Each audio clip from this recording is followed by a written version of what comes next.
What if the first woman in Eden did not fall from grace, but walked away from it, choosing freedom over paradise, and returning only as the voice that awakens human consciousness? Stay with this story until the end to see how Lilith's choice reshapes Eden, rewrites the fall, and turns a serpent into the symbol of human awareness.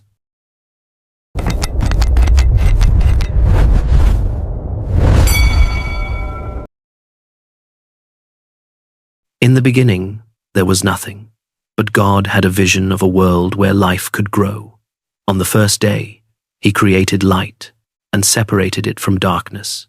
Next, he made the sky, dividing the waters above from those below.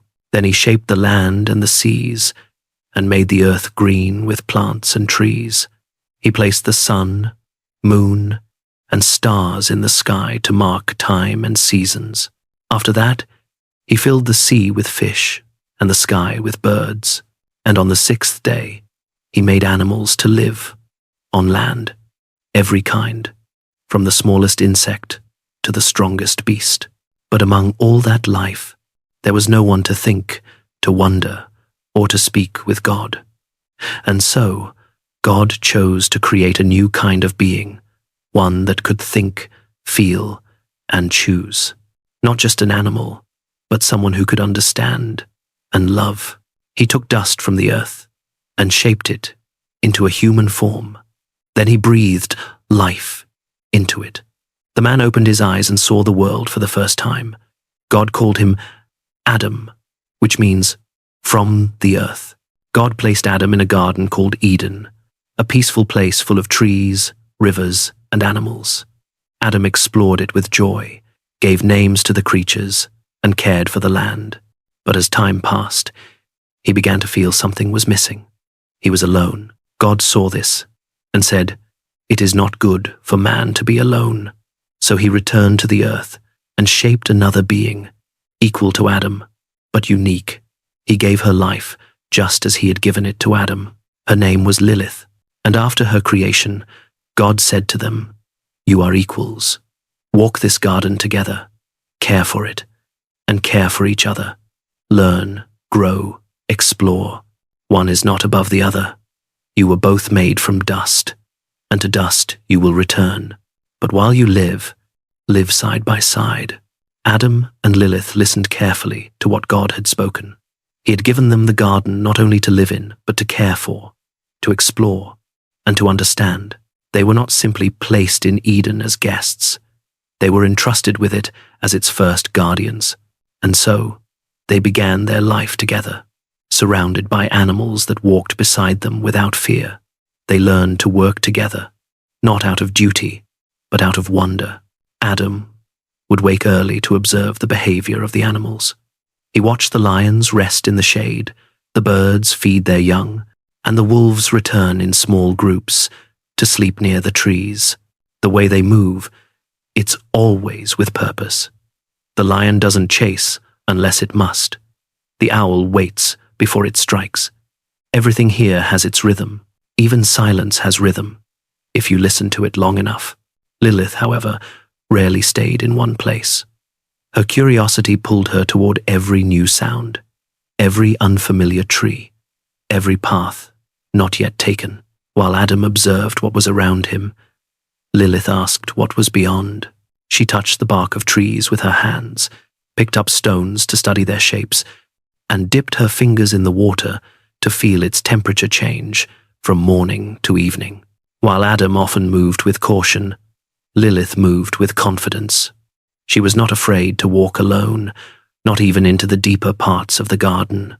There was something restless inside her, a hunger to understand the meaning behind it all. One day, as Adam sat beneath a fig tree, observing a group of animals at the riverbank, Lilith returned from a long walk. "You missed the northern edge again. There's a clearing beyond the tall palms. It smells like cinnamon bark. I saw deer there, and birds I hadn't heard before. Their feathers were red like fire. You went that far alone. I wasn't alone. The wind was with me, and the birds." Adam admired her courage, even if he didn't always understand it. There were times he preferred the familiar. Lilith, on the other hand, grew impatient with anything that repeated too often. She would lie on her back at night, staring at the stars, trying to follow their slow movements. There's something beyond all this. I don't know what it is, but I can feel it. The garden is perfect, but it can't be all there is. I want to see everything God has made, not just what's around me now. They shared the garden, but they moved through it differently. Adam found comfort in order and routine.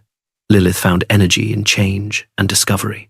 Still, they talked often, sometimes about the names of animals, other times about dreams. Do you think God dreams? Yes, and I think we're part of that dream. But dreams don't end at the garden gate. Maybe one day we'll be allowed to see more. They ate together under the shade of tall trees, swam in the river when the air was hot, and rested when the sun dipped low. Yet even in moments of rest, Lilith's mind was in motion. She never stopped asking questions. She wanted to know why one tree grew taller than another, why the birds nested high, while others made homes in the grass, why some creatures were drawn to water and others to firelight. Did you ever wonder why God made so many things we don't yet understand? Why give us this mind, if not to use it? Maybe to test if we'll be patient, or maybe to see if we'll ask Him directly. But even in their differences, there was still harmony, at least for now. They were both made from the same earth and given the same breath. They both loved the garden, even if they loved it in different ways. From the earliest days of their time in Eden, it became clear that Lilith's bond with nature was unlike anything Adam had ever seen. Lilith didn't try to master the garden. She became part of it. When she walked alone through the deeper parts of Eden, she was learning. The garden speaks, not in words, but in signs. The curve of a vine, the way bark peels from a tree, the path a butterfly takes before landing. Nothing is random. I don't ask the earth to reveal itself. I wait until it's ready to show me. Adam often watched her as she returned from these long walks, her hands filled with leaves or herbs. In the evenings, they would sit near the river, and Lilith would speak about the things she'd discovered. Today I found a patch of roots that give off a bitter smell when the air is warm. I think they fight infection. The deer were drawn to them, only the sick ones. It's as if they know. How do you remember all these things? I don't try to. They stay with me on their own, like they want to be used. She never approached nature as something to control. She watched, she waited, and she understood. Her hands became skilled at mixing leaves and bark into salves, her fingers delicate when treating scratches or burns. She wasn't taught this by anyone. The world itself was her teacher. One day, while walking along a quiet trail near the western edge of the garden, Lilith saw movement in the tall grass. A lion, large, powerful, but clearly in pain, lay on its side. Blood matted its fur near the shoulder, and it struggled even to breathe. Adam would have stepped back, but Lilith knelt down beside the creature without hesitation. Pain isn't something to fear. It's something to understand. If I don't turn away, if I stay still enough, even the wildest creature will let me help. She brought water from the nearby stream, soaking pieces of soft bark to clean the wound. Then, from her pouch, she removed a handful of crushed herbs, plants she had collected days earlier. Not knowing yet why, she pressed the paste gently into the lion's shoulder, whispering as she worked. The lion didn't growl. It didn't run. It breathed slowly, as if it knew it was safe. Later that night, as the stars appeared overhead, Lilith shared the moment with Adam. He didn't flinch, not once. I think he trusted me. Not because I'm strong, but because I didn't carry fear. You didn't even call me. I didn't need to. The garden gave me what I needed, the stream, the herbs, the silence. It was all there. From that day forward, animals began to seek her. Birds landed on her shoulders. Injured creatures approached without hesitation. Even the most cautious of beasts would linger near where she walked. Lilith never treated animals as lesser beings. She didn't see herself as their ruler, nor their savior. She saw them as fellow creations, each with their own place, their own wisdom, and in turn, they responded to her with trust. I don't want to change the garden. I want to know it. I want to understand what keeps it breathing. I think that's what God meant when he told us to care for it, not to rule over it, but to be part of it, without breaking it. She often told Adam that books wouldn't have helped her, even if they existed. Her learning came from the flight of birds, from the way certain plants lean toward or away from her fingers, from the scent in the air before sunrise. This vine climbs the trees on the north side only. I think it follows the cold. Maybe it prefers shade. I wouldn't have noticed. That's why we're both here. You see things I don't, and I see things you haven't yet looked for. But over time, something began to shift between Adam and Lilith. At first, the differences between them seemed harmless. Adam often spoke with confidence, sharing what he believed to be truths. Lilith listened, curious and quiet, not always agreeing, but choosing peace. But over time, the words Adam spoke began to take on a new tone, one not of shared purpose, but of hierarchy. You know, I was made first for a reason. I was given the task to name the animals. I was shown the garden before you were even shaped. Yes, you were made first, but that does not mean you were made greater. But the order matters. God gave me responsibility. You were made as a helper, someone to walk with me, to support me, to walk with you, not behind you. The words hung between them like a wall just beginning to rise. Adam didn't notice it yet, but Lilith did. The next days were filled with conversations that began as sharing and ended in conflict. Adam believed he was the center, that things flowed from him outward. Lilith believed the garden was a circle, not a ladder. Why must everything be questioned with you? There is order to things. Someone must lead, then lead yourself. I will not follow a path that was not mine to choose. At night, the distance between them grew wider. They still sat near each other, still shared food, still spoke, but something was changing. The warmth between them was cooling, and the stars above seemed a little quieter. Lilith began spending more time away from the central parts of Eden. While Adam stayed near the garden's heart, Lilith wandered to its edges. There, near the hills and the misty rivers, she found silence that did not judge, and life that did not expect anything of her. She spoke to herself more often now, not out loud for others to hear, but just enough for the wind to carry her words. He speaks of order, but I feel a cage in it. I was not born to serve, not Adam, not anyone. My hands were made to heal, not to submit. My eyes were made to see, not to bow. One evening, Adam came to find her sitting alone near the stream, her feet in the water, her hands tracing patterns in the mud. You've been distant. So have you. Just in a different way. I've been thinking about us, about what God said. You were made as my companion. That means you're meant to be beside me. Yes, but there has to be structure. That's how things work. Someone leads, someone follows. And who decided you would lead? Was it God? Or was it you? It's not pride. It's just how it is. The way I see it, the one who comes first carries the weight, the direction, the voice. Then carry it alone. Arguments became common. Adam still loved Lilith in his own way, but he could not see that his view of her role was narrowing her world. Lilith still cared for Adam, but she could not breathe in a space where she was expected to shrink. He wants peace, but only if it is quiet obedience. I want peace too, but not if it costs my voice.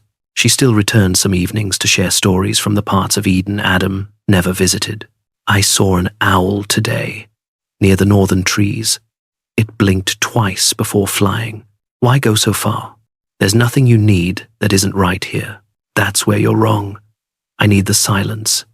I need the unknown. I need to find meaning without being told what it should be.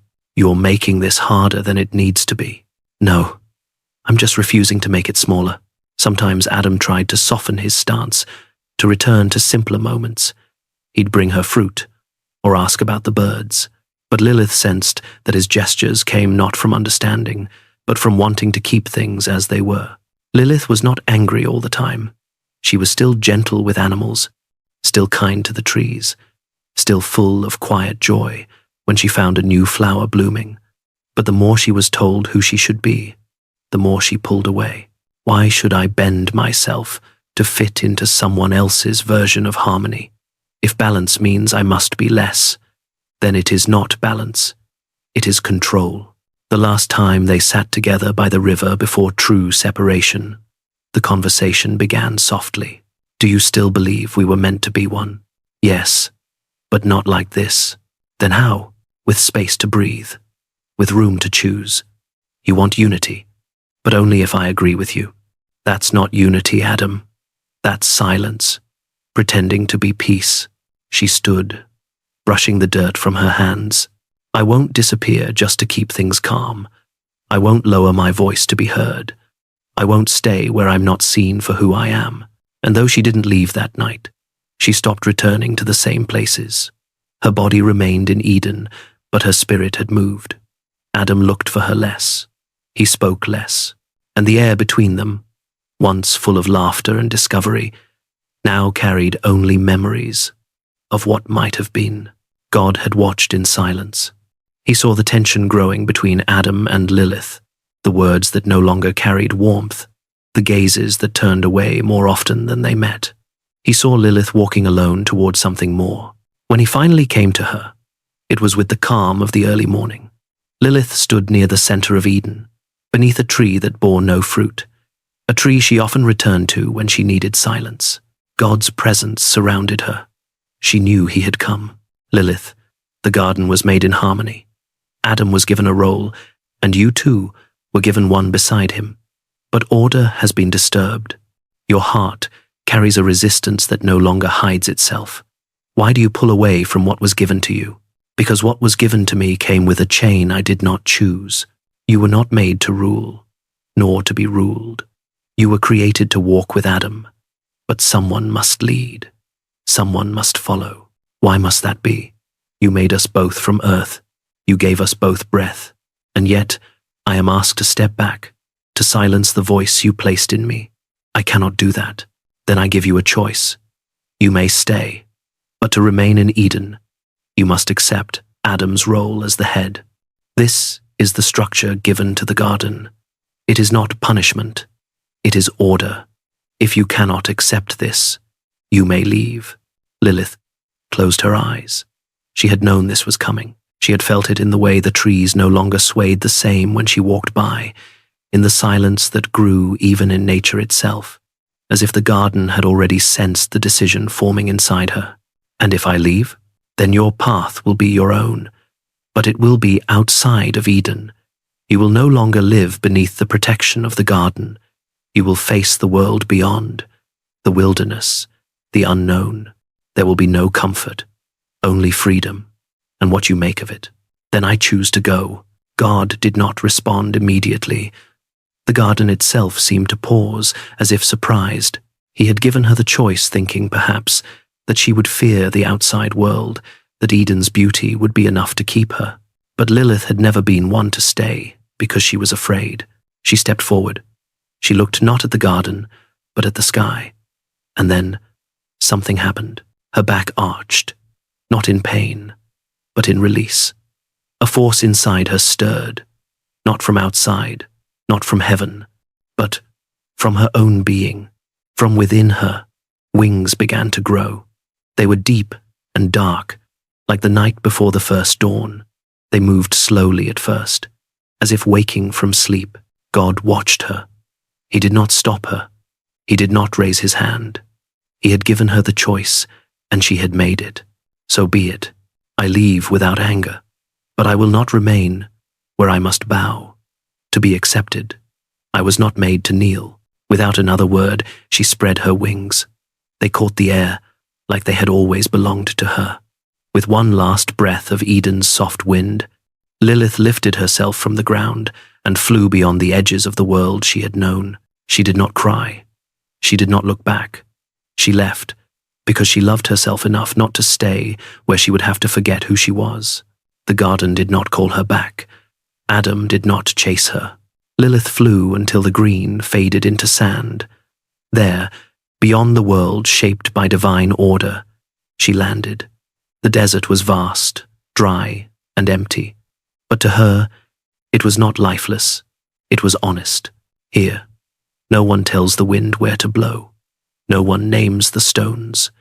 No one asks me to be less so they can be more. This is not comfort, but it is truth, and I can build from truth. Days passed, or nights. Time in the desert did not move like in Eden. There was no tree to shade her, no river to refresh her lips, but she did not falter. She found shelter among rocks. She spoke to the stars. She gathered dry herbs and mixed them the way she had in the garden. I am not alone. I have the sky. I have the fire in my hands. I have the memory of Eden, and the knowledge that I left it on my own 2 feet. In the distance, the Red Sea shimmered, a place where stories would later speak of chaos and drowning, but for Lilith, it was stillness. The sea did not judge her. It did not ask who led and who followed. It simply moved, with no need for permission. Some say I chose exile, but what I chose was freedom. The cost was high, but not higher than my soul. Though Lilith had chosen her path without hesitation, and though her heart had not doubted her decision, time in the desert began to leave marks that no wind could erase. The first days had been filled with movement, but over time, the world around her grew still, and in that stillness, something heavier than sand settled inside her. I asked for freedom, and I have it. But freedom is not always peace. It is also weight, the weight of standing alone, the weight of hearing only your own voice echo back. There were days when her thoughts wandered back to Eden. She remembered the scent of the fig trees, the way the river sounded at dusk, the rhythm of Adam's footsteps beside hers. Sometimes I remember his face, not the way he looked at me, but the way he didn't. How even when I stood beside him, he looked past me. He called it order. I called it absence. Her body grew leaner. Her skin was darker from the sun. Her hair was tangled with dust and wind. But her spirit did not wither. Her days had rhythm now, gathering wood, boiling water, tending to the small shelter she had built from stone and dried roots. Her nights were filled with thoughts. She spoke to the stars. What is the purpose of creation if the created cannot question the hand that shaped them? What is the point of breath if it must be held in to keep the peace? She sang to herself broken melodies with no words. That was a reminder that her voice still existed, even if no one answered it. And then, the dreams began. They came without warning, in sleep, or sometimes as she sat staring at the sea, shapes at the edge of her mind. There is something in the dark that knows my name. I am not afraid. I think it's been waiting for me. One night, as the wind moved without direction, demonic figures appeared. They were beings with wings, horns, and shifting shapes. Lilith sat still. She didn't speak at first. She only looked at them, and they looked at her. Something passed between them that needed no words. She stood slowly, walked toward them, and spoke. You live without chains. You follow no command. I have searched for that. Now I see I was not alone. In their presence, something awakened in her, a power that came from within. Her body moved with purpose. Her breath deepened. That night, Lilith gave life. She mated with demons and gave birth to hundreds of demonic offspring. Those descendants were creatures with wings, sharp voices, and strong limbs. They circled her, crawled beside her, looked up at her with understanding. They were not made to obey. They were made to exist. You don't belong to anyone. You were born by choice, not by command. You are free, as I am. They moved through the night with energy and noise. Some flew, some crawled, some laughed in ways the wind had never heard. Around her, they formed a circle, wild and alive, and Lilith stood in the center. After Lilith left Eden, many things began to change there. What was once a place of perfect balance became uneven. The garden did not lose its color or life, but its rhythm had shifted. Where once there were two voices that walked and spoke and named the world together, now there was only one. Adam remained. He walked the same paths. He drank from the same rivers. He touched the same trees. But nothing responded the way it used to. The animals, once drawn to the calm of Eden, no longer came as close. The birds flew higher. Even the breeze, which once brought scents of fruit and blooming flowers, now felt still. Adam noticed it slowly. At first, he continued his tasks as usual. He named new creatures. He examined new plants. He spoke aloud to the world, believing that it listened. But with each passing day, the silence grew deeper, and his voice sounded smaller. He began to speak more to himself, as if to fill the space that had opened around him. She used to speak too much, ask too many questions, always wanting to know more, go further, walk longer.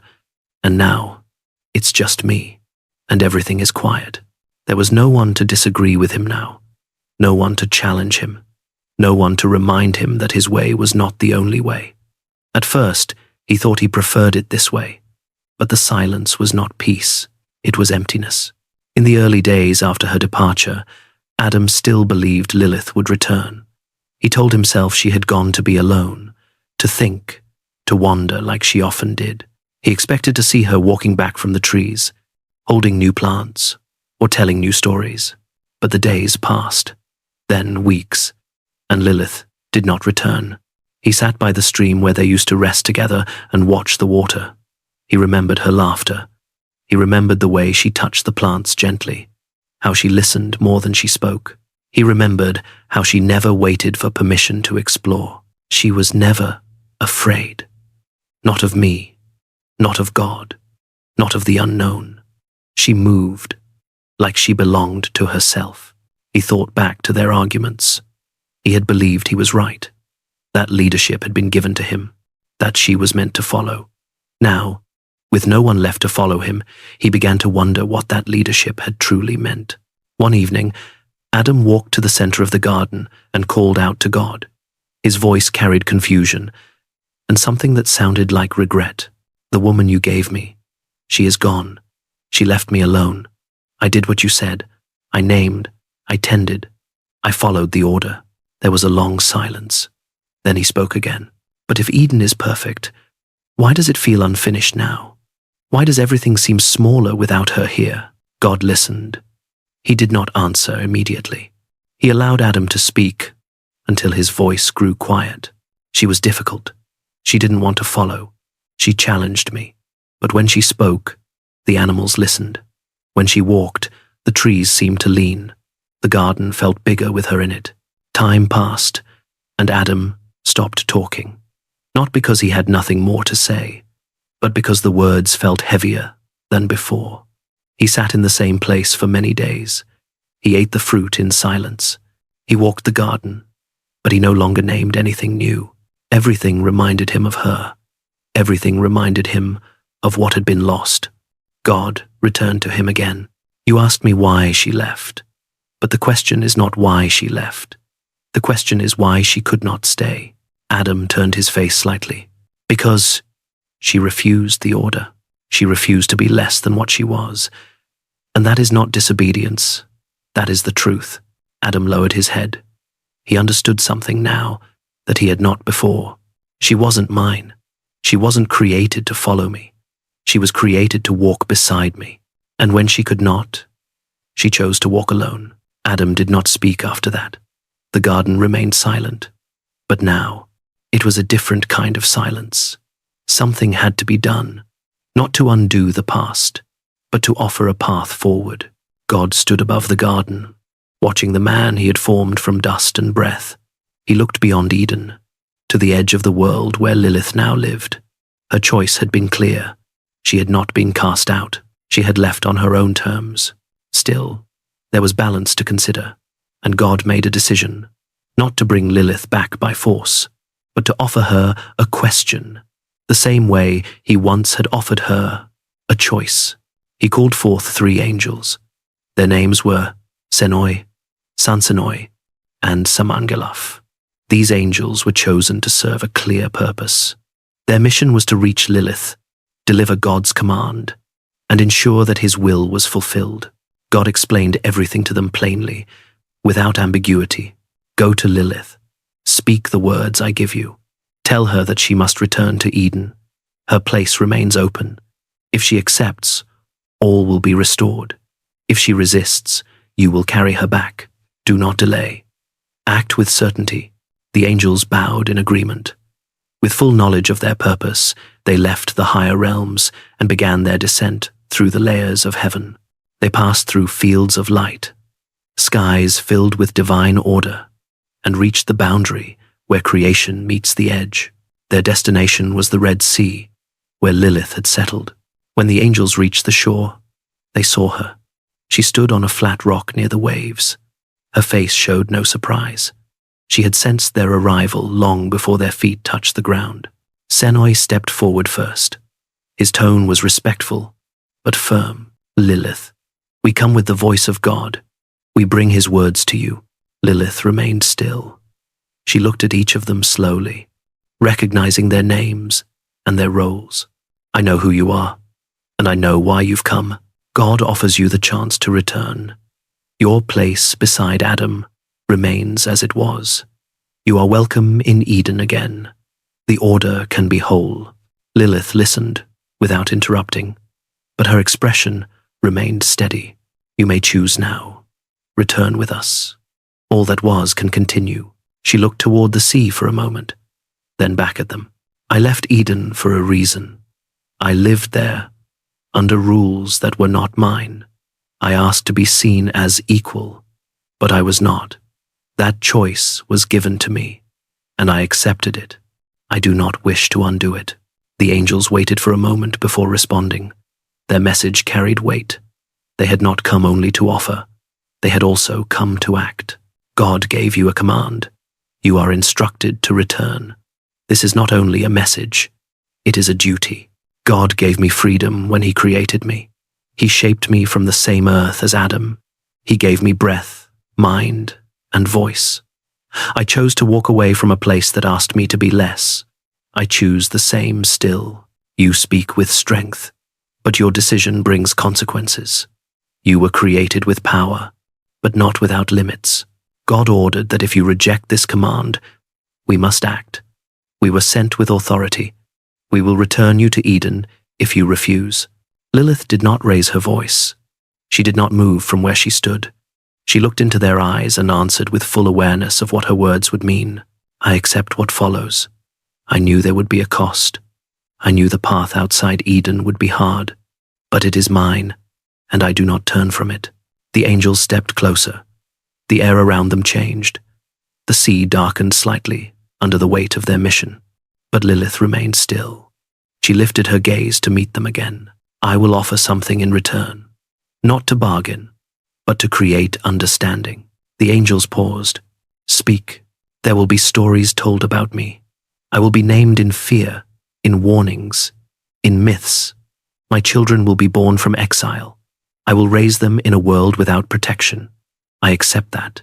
I accept that each day, 100 of them will fall.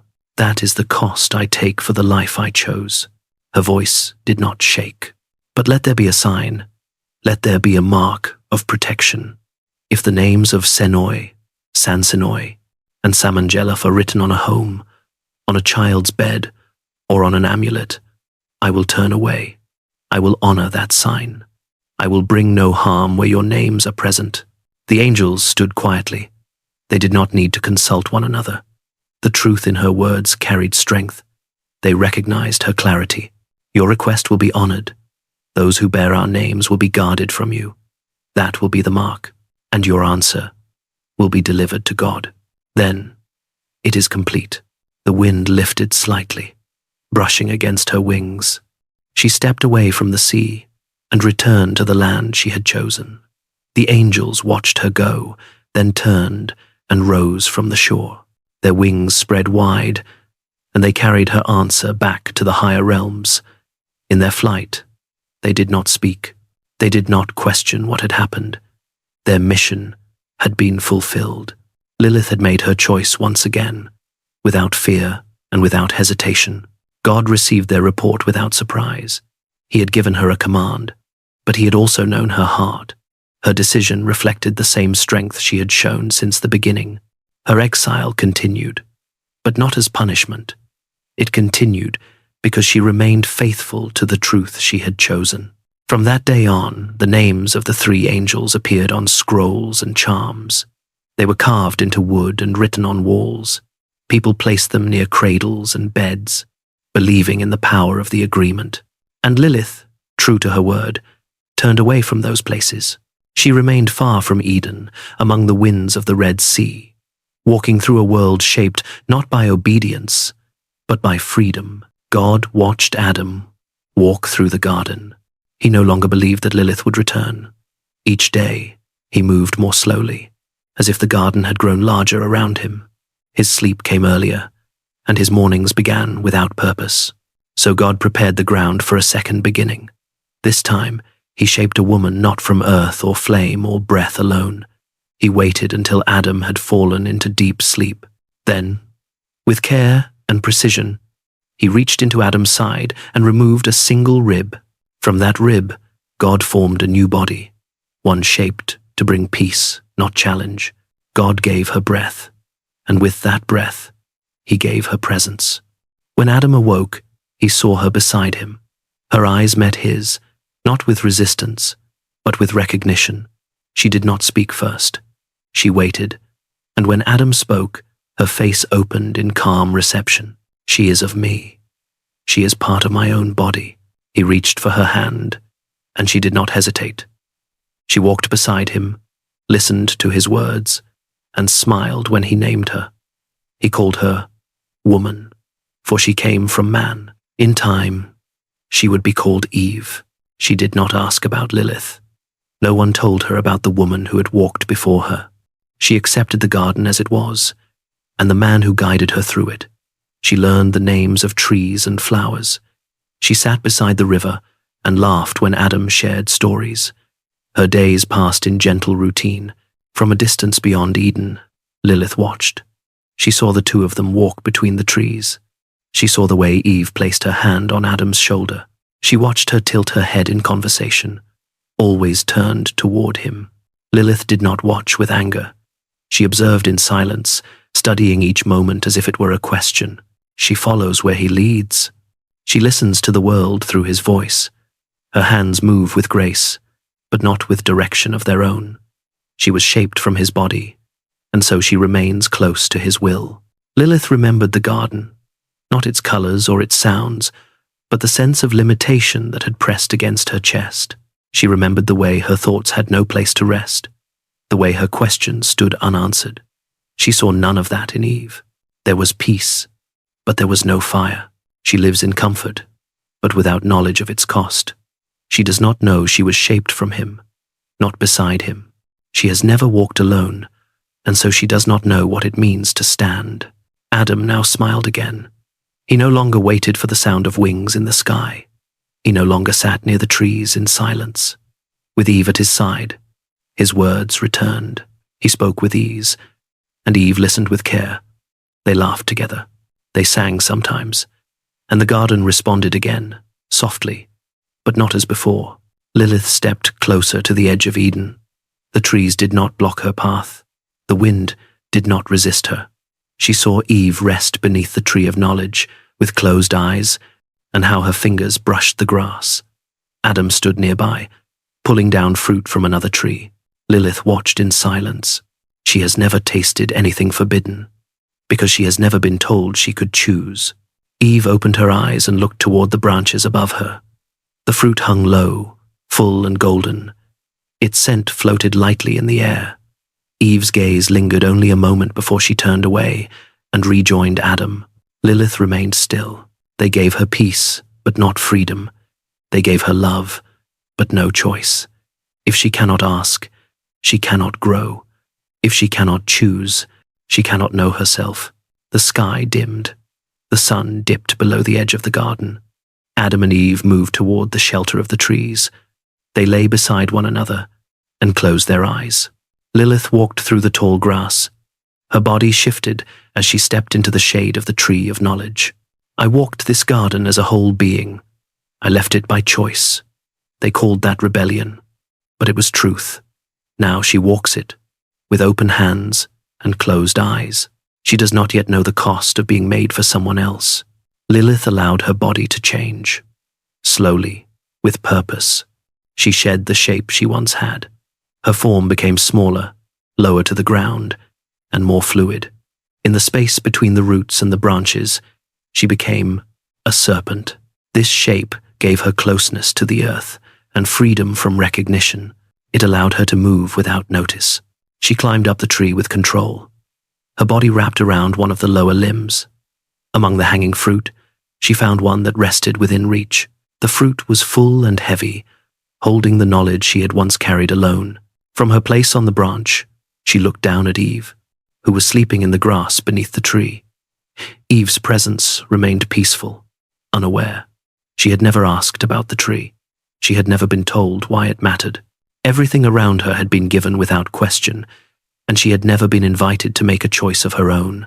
Lilith had come to open a path that Eve had never been shown. In her own way, she would give this woman a chance to choose. Lilith had once spoken the name of God and walked away. Now, she would speak nothing at all and leave the choice in another's hands. This was not the end of paradise. It was the beginning of awareness. And from that moment, the human story would never be the same.